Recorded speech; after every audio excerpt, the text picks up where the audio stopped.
સુરતના ભાગલ વિસ્તારમાં ગણેશ પ્રતિમા પાછળ ફટાકડા ફોડતી વખતે આગ લાગી. જુઓ વિડીયો. સુરતમાં ગણેશ પ્રતિમા પાછળ આગ લાગી હતી. ફટાકડા ફોડતી વખતે આગ લાગી. સદનસીબે ઘટનામાં કોઈ જાનહાનિ થઈ નથી. શહેરના બાવળ ચોરસ્તા વિસ્તારમાં આ ઘટના બની છે. ફટાકડા ફોડતી વખતે ગણેશ પ્રતિમા પાછળ આગ લાગી હતી, જેમાં ગણપતિ વિસર્જન વખતેની ઘટનાથી અફરાતફરીનો માહોલ સર્જાયો હતો. સુરત શહેરમાં ગણપતિની વિસર્જન યાત્રા શરૂ થઈ હતી. સુરત શહેરમાં ગણપતિની વિસર્જન યાત્રા શરૂ થઈ છે, જેમાં ચૌટા પુલ પાસેથી વિસર્જન યાત્રા નીકળી છે, જેમાં વાજતે ગાજતે ગણેશની વિસર્જન યાત્રા નીકળી છે. ભક્તો ડીજે અને બેન્ડ બાજા સાથે નીકળ્યા છે. રાજમાર્ગ પર પોલીસનો ચાપતો બંદોબસ્ત છે. તેમજ સુરતના રામજીવાડા ખાતે સાંસદ મુકેશ દલાલે વિસર્જનનો પ્રારંભ કરાવ્યો છે. સુરતમાં શ્રીજીની 80,000 જેટલી પ્રતિમાનું વિસર્જન થશે. એસએમસીએ માટેની મૂર્તિ માટે તમામ ઝોનમાં કૃત્રિમ ઓવારાનું નિર્માણ કર્યું છે.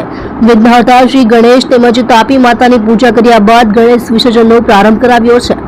પબ્લિક ટ્રાન્સપોર્ટ બંધ રહેતા 6 લાખ મુસાફરોને અસર થશે. સાંજ સુધીમાં શહેરની તમામ મૂર્તિઓનું વિસર્જન થાય તેવી આશા મુકેશ દલાલે વ્યક્ત કરી છે. તેમજ રામજીવાડા ખાતે પ્રથમ ગણેશની પ્રતિમાનું વિસર્જન સાંસદ મુકેશ દલાલે કર્યું છે. સુરતમાં ગણેશ વિસર્જનને લઈ પબ્લિક ટ્રાન્સપોર્ટ બંધ છે, જેમાં સુરત સિટી બસ, બીઆરટીએસની 650 બસો નહીં દોડે. ગણેશ વિસર્જનને લઈ ટ્રાફિક ન થાય તે માટે નિર્ણય લેવાયો છે. પબ્લિક ટ્રાન્સપોર્ટ બંધ રહેતા 6 લાખ મુસાફરોને અસર થશે. સત્ય માટે હંમેશા સત્યની સાથે જોડાઈ રહો. આર સુરત ન્યૂઝ ચેનલની સાથે.